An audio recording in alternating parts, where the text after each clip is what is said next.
RBI announced repo cut of 25 base points. Repo rate అనే word చాలా మందికి తెలిసి ఉంటుంది. But actual meaning, impact, eligibility ఏంటి? రెపో రేట్ అంటే సింపుల్గా చెప్పాలి అని అంటే ఆర్బీఐ బ్యాంక్స్కి మనీ ఇచ్చే ఇంట్రెస్ట్ రేట్. బ్యాంక్స్ ఈ రేటు మీద ఆధారపడి మనకు home loans, business loans, floating loans decide చేస్తాయి. రెపో పెరిగితే లోన్ కాస్ట్ పెరుగుతుంది, రెపో తగ్గితే లోన్స్ చీపర్ అవుతాయి. ఇది ఎవరు డిసైడ్ చేస్తారు?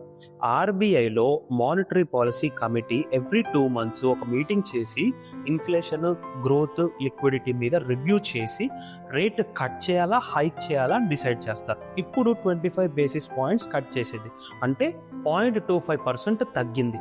ఎందుకు? ఎకానమీ స్లో ఉంటే లేదా గ్రోత్ సపోర్ట్ కావాలి అని అంటే దీన్ని కట్ చేస్తారు. అదే ఇన్ఫ్లేషన్ ఎక్కువ ఉందనుకోండి, అప్పుడు పెంచుతారు to control the spending. Now question is, ఈ బెనిఫిట్ మీ హోమ్ లోన్కి అప్లై అవుతుందా? ఇది మీ లోన్ ఏ టైప్లో ఉందో దానిపైన డిపెండ్ అయి ఉంటుంది. ఒకవేళ మీ లోన్ రెపో లింక్డ్, ఆర్ఎల్ఎల్ఆర్, ఈబిఎల్ఆర్ లేదా ఫ్లోటింగ్ రేట్లో ఉంటే ఇది మీకు వర్తిస్తుంది.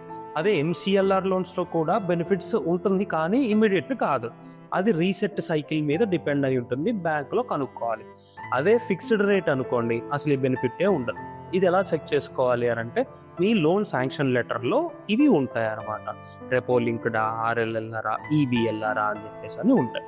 ఇప్పుడు దీనివల్ల ఏంటి అని అంటే, ఇప్పుడు 50 lakhs లోన్ తీసుకుంటే 20 yearsకి 9% టెన్యూర్తో 0.25% అంటే 8.75% అవుతుంది. అంటే మంత్లీ దాదాపుగా 800 to 1000 తగ్గుతుంది.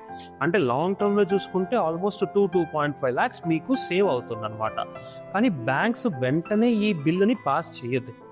మోస్ట్లీ నెక్స్ట్ రీసైకిల్లో మీ రేట్ అప్డేట్ అవుతుంది. So that story of repo rate. Follow for more mindful living stories. Thank you.